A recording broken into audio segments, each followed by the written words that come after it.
leisure and interest. A world where no one needs to give their money to private courses for vocational training because the state schools cannot really offer you the knowledge to become what you want in life. A world where students from rural areas don't need to go to the bathroom outside. And imagine a world where there's such a good educational system that a 17-year-old high school student like me doesn't need to make a speech about its failures. There are lots and lots of issues with the educational system in this country. And I think that we can all agree on that, but I'm not here to talk in particular about them. I'm not here to talk about the government approval to reduce the educational budget to 2.4% of the GDP, lowest in the European Union, by the way.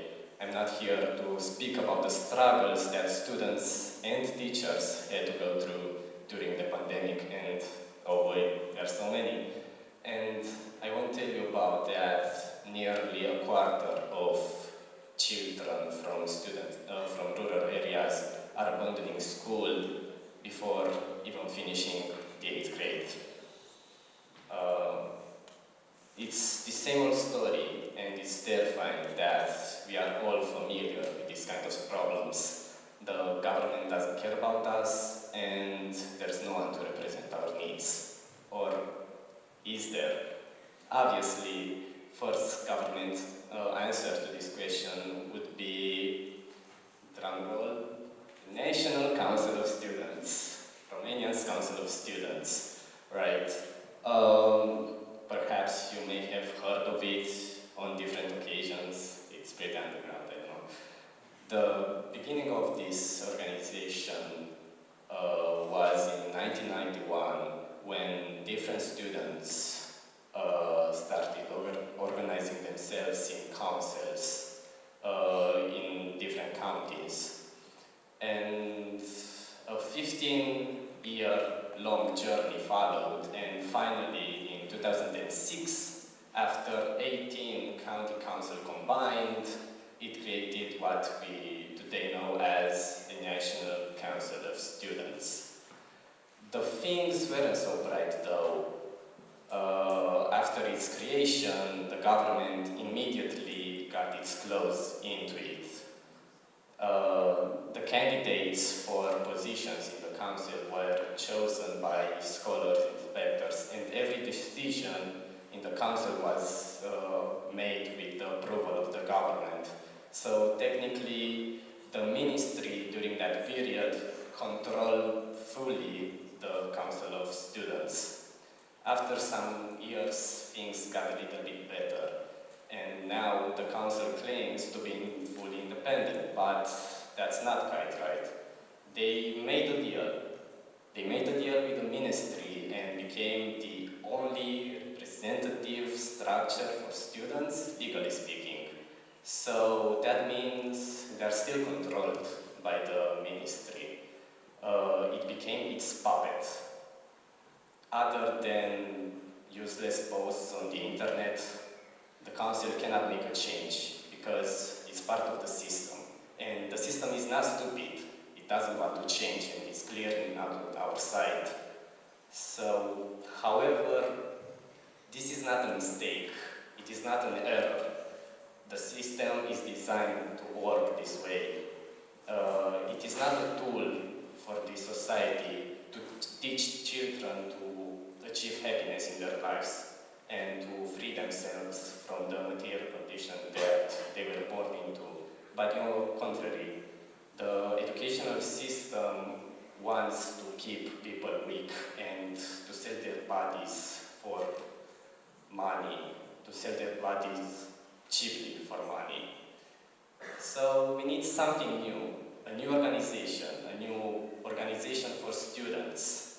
And I'm sure there are many, including the one that I'm a part of, the Students' Union, or in Romanian, Sindicatul Elevilor și Studenților Militanți.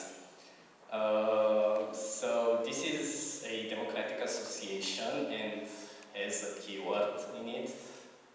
Can you guess what is it? Yeah, that's right, union.